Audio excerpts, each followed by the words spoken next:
There is nothing more satisfying than by God's grace and strength doing something and saying, I did that.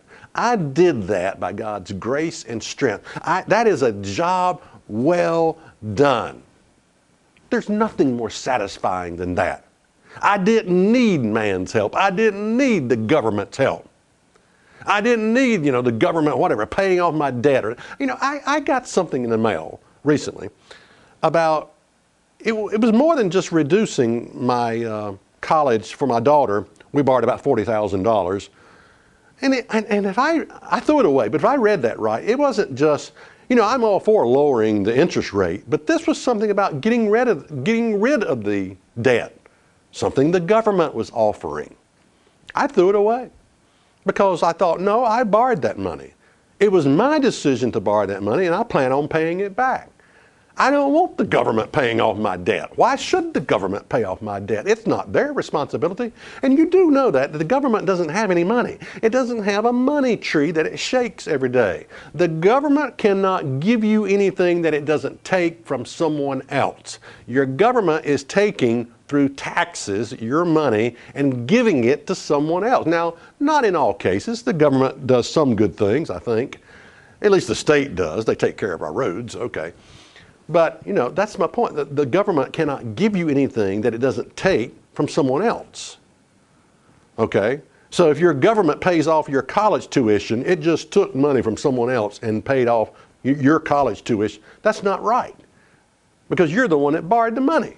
You're the one that made the decision to go to college.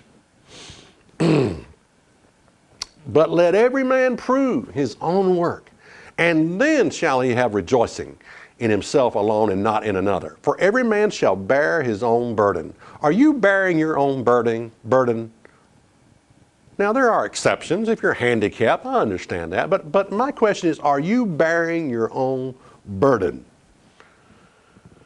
Jeremiah 32 and verse 19 says this. It says, great in counsel and mighty in works, for thine eyes are open upon all the ways of the sons of men, to give everyone according to his ways and according to the fruit of his doing. If you have replaced God with government, the fruit of that is giving up our freedom. The very thing that this nation was built on. And we become occupied by another country or by a government that runs our lives for us because we refuse to govern ourselves. It's sad. It's so sad. We fought and died to stay free as a nation. And when this time comes, and it will come, and I can imagine maybe resurrecting some old veterans that fought and died on the battlefield. And they would look at us and they would say, you gave up your freedom so that your government could take care of your ASS. And you would not depend on God like I did when I was fighting on the battlefield. Is there a message of hope? Is there a message of a way out? This mess we've gotten ourselves in? Yes, it is.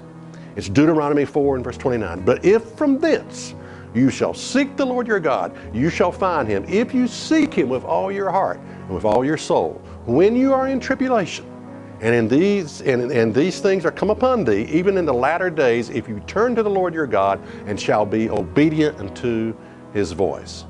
Well, I'm David Freeman. And remember, that is what's really in your Bible.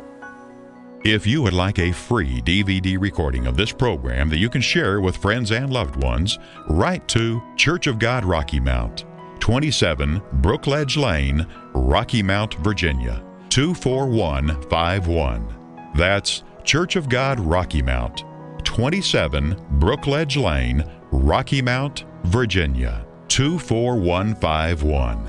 And be sure to mention the title of this program.